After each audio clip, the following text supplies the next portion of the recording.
The hypotenuse of a right angle triangle has its ends at the points 1, 3 and -4, 1.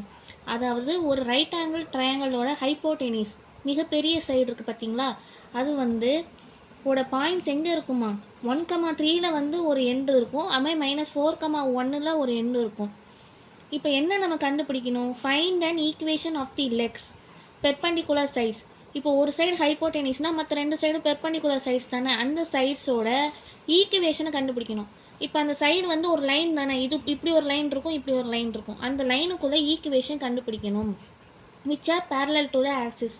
அது எப்படி இருக்கும், ஒன்று X ஆக்சிஸுக்கு பேரலாக இருக்கும், இன்னொன்று வந்து ஒய் ஆக்சிஸுக்கு பேரலாக இருக்கும். அந்த 2 சைட்ஸோட ஈக்குவேஷனை நம்ம கண்டுபிடிக்கணும். இப்போது இதை வந்து நம்ம சால்வ் பண்ணுறதை விட கிராஃபிக்கல் மெத்தடில் போட்டால் ஈஸியாக கண்டுபிடிக்கலாம். சரி, எப்படி கிராஃபிக்கல் மெத்தடில் போடுறது, ஹைப்போடெனிஸோட எண்டு பாயிண்ட்ஸ் கொடுத்துட்டாங்க, ஒன்று 1, 3, அதாவது எக்ஸ் வந்து 1, ஒய் வந்து 3. கிராஃபில் எக்ஸில் 1, ஒய்யில் 3, 1, 3. அடுத்து -4, 1 இன்னொரு எண்டு, எக்ஸில் -4, ஒய்யில் 1, எக்ஸில் -4, ஒய்யில் 1, -4, 1. இதுதான் அந்த ஹைப்போடெனிஸோட எண்டு பாயிண்ட். ஸோ இதுதான் அந்த ஹைப்போடெனிஸ், இதான் அந்த ஹைப்போடெனிஸ். இப்போது ரைட் ஆங்கிள் ட்ரையாங்கிள்னு சொல்லிட்டாங்க. அப்போ இது ஹைப்போடெனிஸ்னால் ரைட் ஆங்கிள் ட்ரையாங்கிள் பார்க்கும்போது ஒன்றில் இப்படி இருக்கலாம், இல்லைன்னா இன்னொரு பாசிபிலிட்டிஸ் இருக்குது, இப்படியே இருக்கலாம்ல.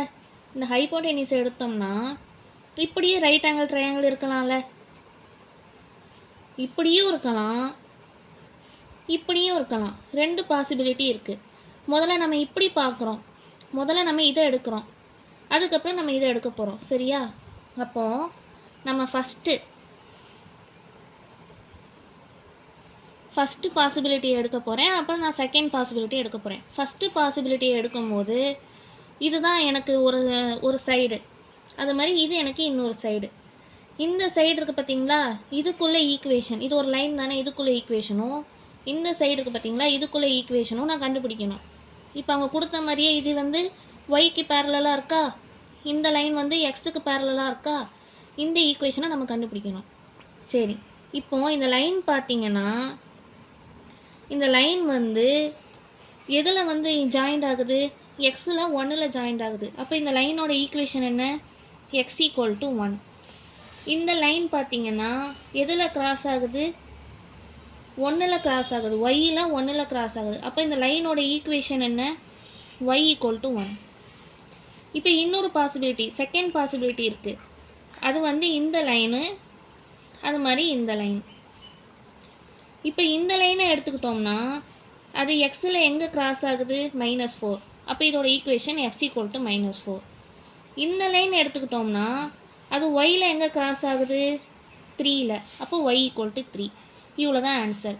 அப்போது அந்த ஒரு ஹைப்போடெனிஸோட எண்டு பாயிண்ட் 1, 3 -4, 1 இருக்கும்போது அதோட பெர்பெண்டிகுலர் சைட்ஸோட ஈக்குவேஷன் 2 பாசிபிலிட்டியாக இருக்கலாம். ஒன்று x equal to 1, y equal to 1 இருக்கலாம், இல்லைனா s equal to -4, y equal to 3 இருக்கலாம். இவ்வளோ தான் ஆன்சர்.